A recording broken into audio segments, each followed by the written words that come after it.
हिंदी में भाषण कराया। हालांकि आज भी भाषण पूरा नहीं पढ़ा हुआ माना गया, लेकिन किसी भी सरकार की जो पहली बार गठित हुई है, राज्यपाल का अभिभाषण उस सरकार का आईना होता है और इसमें वो सारी बातों का उल्लेख होना चाहिए था जो वो आगे इस साल करने वाले हैं।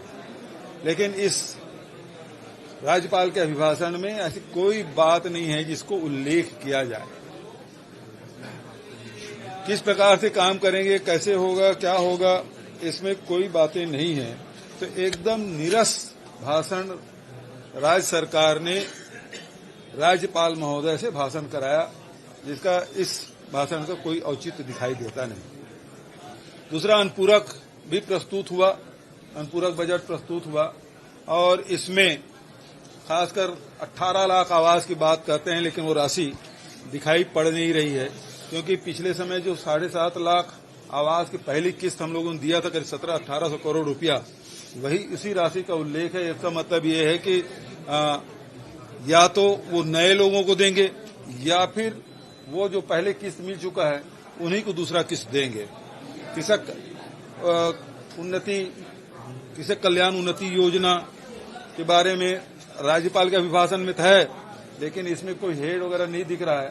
थोड़ी बहुत राशि जो दिखाई दे रहा है वो 2 साल के बकाया बोनस का है, उसमें ब्याज वगैरह पता नहीं तो कितना मिलेगा, क्या मिलेगा। और 3100 रुपया के बारे में प्रति क्विंटल खरीदने की बात मुख्यमंत्री जी अलग कहते हैं, उप मुख्यमंत्री जी अलग कहते हैं। ऋण माफी के बारे में उप मुख्यमंत्री के बयान कुछ और है, दूसरे का कुछ और है।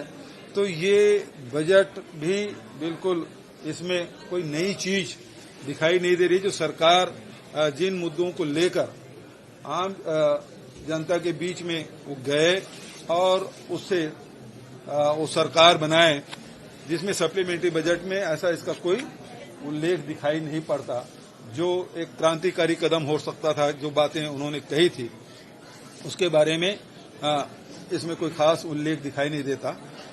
कुल मिला के भाषण भी बहुत निरस था और इस सप्लीमेंट्री बजट में भी कोई उम्मीद छत्तीसगढ़ को जनता को नहीं। चर्चा में आप लोगों का क्या रुख रहेगा? कल चर्चा है इस पे दोनों अभिभाषण में जो बातें हैं वो अब 4 पेज का तो अभिभाषण है। राज्यपाल मतलब सरकार जो है, स्थिति ये है, एक मुख्यमंत्री है, 2 उप मुख्यमंत्री हैं और कुल मिला के 4 पेज का भाषण तैयार किए, जबकि ये राज्यपाल का अभिभाषण मतलब सरकार का आईना होता है। भविष्य में किस प्रकार से काम करेगी सरकार, उसका रूपरेखा होता है, वो झलक दिखाई देता है।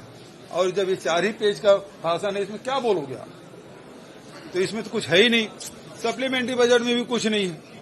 तो कुल मिला के ये सरकार अभी से दिशाहीनता की शिकार हो गई है। ये नक्सल घटनाएं लगातार बढ़ रही है। अगर बात करें तो 15 दिनों के अंदर 22 नक्सली गिरफ्तार हो रहे हैं, 22 नक्सली ने आत्मसमर्पण किया, लगातार घटनाएं कर रही है। इसका कहना है कि पहले ऑपरेशन नहीं चल रहा था, अब ऑपरेशन चल रहा है, इसलिए घटनाएं बढ़ रही है। सबसे बड़ी बात यह है, नक्सल घटनाओं में जो नियंत्रण हमारी सरकार ने किया था, उसका सबसे बड़ा उदाहरण ये है कि चुनाव के समय प्रथम चरण और द्वितीय चरण में एक जवान की शहादत हुई थी। उसके अलावा और कोई घटना नहीं हुई थी। मतदान में कहीं रुकावट नहीं हुआ और शांतिपूर्वक ये चुनाव निर्बाधित रूप से संपन्न हुआ।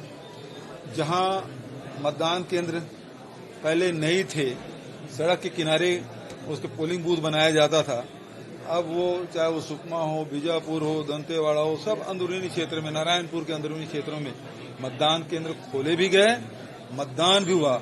ऐसा एक भी मतदान केंद्र नहीं है जिसमें 0% मतदान हुआ हो। नहीं तो इसके पहले आप याद करें, भारतीय जनता पार्टी के शासन काल में जब भी चुनाव होते थे, कितने मतदान केंद्रों में पुनः मतदान कराया जाता था।